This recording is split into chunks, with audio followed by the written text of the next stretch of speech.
All right, you're on a date, and you think it is going great. You know the feeling, right? The vibe is just perfect.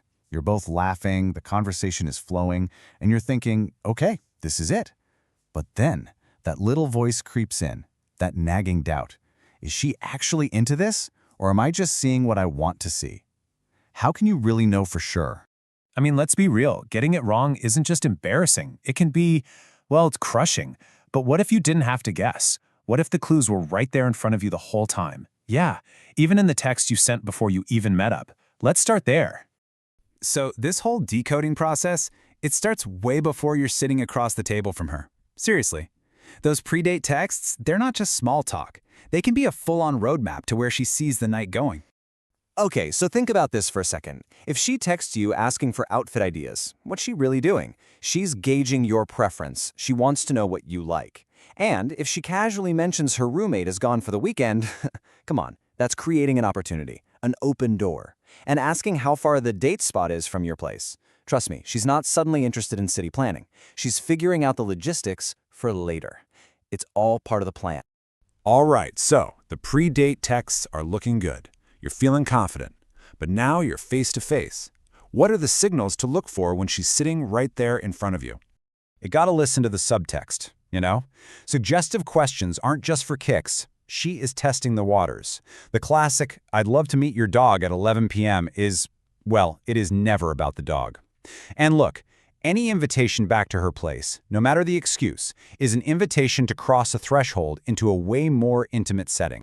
And it really all boils down to this one simple idea. A woman's home is her personal, intimate space. She is just not going to invite you in unless she trusts you and is thinking on that level. She is actively creating an opportunity for the night to continue. Now, beyond the conversation, you absolutely have to pay attention to physical touch. A hand on the arm? That could be anything. But a woman touching your thigh specifically above the knee, that is a total game changer. There is zero ambiguity there. That is not just a friendly gesture.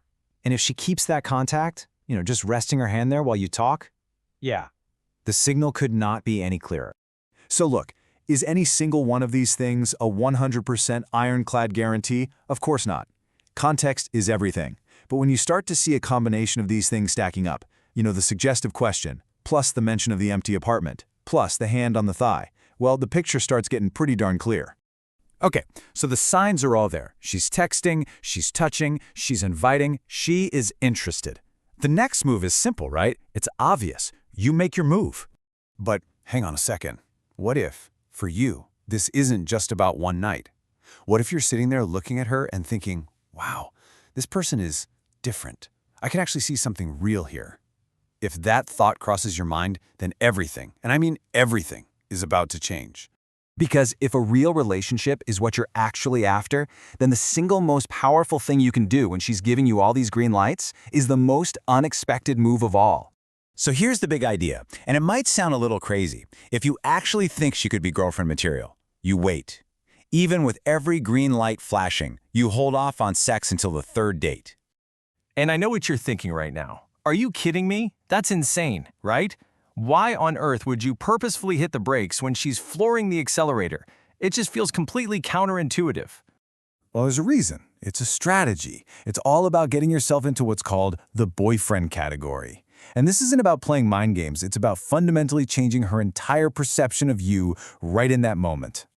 Okay, so here's how it works. First, by politely declining, you completely flip the script. It's totally unexpected.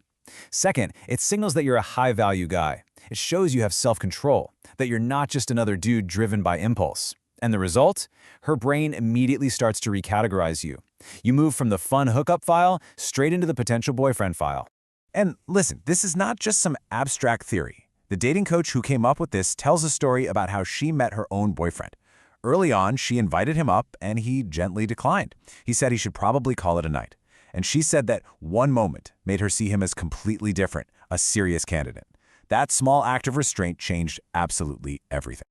So, as we wrap this up, it becomes pretty obvious that the problem we started with, just figuring out if she's interested, is only the first step. The real goal isn't just about reading the situation correctly. And that brings us to the final, most important question. It's not just how do you read the signs. The real question is, what's your strategy when you see them? Because knowing what you actually want, a hookup or a relationship, and then acting accordingly, well, that's what separates a good date from the start of something great. And your answer to that second question? That changes the entire game.